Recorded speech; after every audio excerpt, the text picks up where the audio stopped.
Hello বন্ধুরা, Sita village food cooking চ্যানেলে আপনাদেরকে আবারও স্বাগত জানাচ্ছি। আশা করছি আপনারা সবাই খুবই ভালো রয়েছেন এবং সুস্থ রয়েছেন।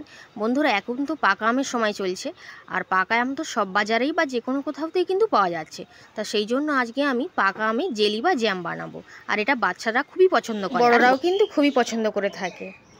আর আজকে বন্ধুরা পাকা আমের জ্যাম বা জেলিটা কোনো রকমের আগার আগার পাউডার বা জিলেটিন পাউডার বা কোনো রকমের কেমিক্যাল রং ছাড়াই কিন্তু বানাবো।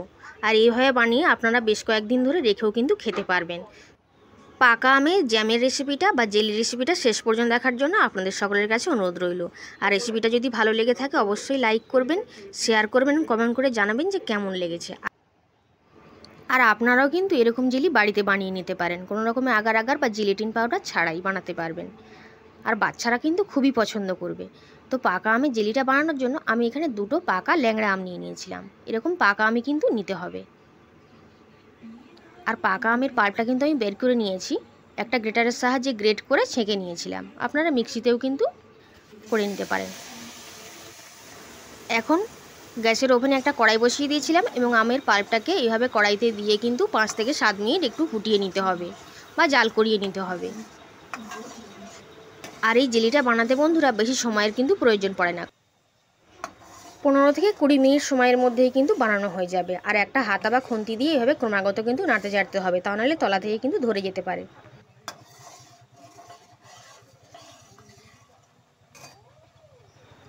এখন বেশ 10 মিনিটের মতন আমি খুব ভালো করে জাল করিয়ে নিয়েছিলাম। এখন দিয়ে দেবো পরিমাণ মতন চিনি।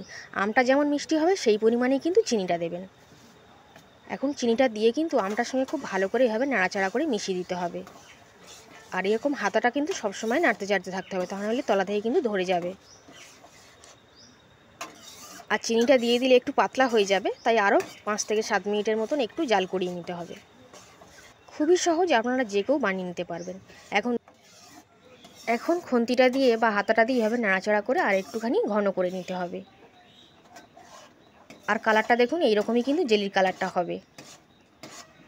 আর এর থেকে বেশি আর ঘন করবার দরকার নেই। এখন কিন্তু গ্যাসটাকে আমি অফ করে দেবো, কারণ ঠান্ডা হয়ে গেলে কিন্তু আরও বেশি ঘন হয়ে যাবে। আপনারা একবার এইরকমভাবে বাড়িতে বানিয়ে দেখতে পারেন, বাচ্চা থেকে বড় সবাই খুব পছন্দ করবে। এখন আমি একটা ছোট বাটির মধ্যে জেলিটাকে নিয়ে নিচ্ছি। এখন কিন্তু জেলিটা যথেষ্ট গরমই রয়েছে, ঠান্ডা হয়ে গেলে আরও ঘন হয়ে যাবে। আর আমি দেখিয়ে দেবো যে কতটা সুন্দর হয়েছে, দেখুন। আর কালারটাও দেখুন, খুবই সুন্দর হয়েছে।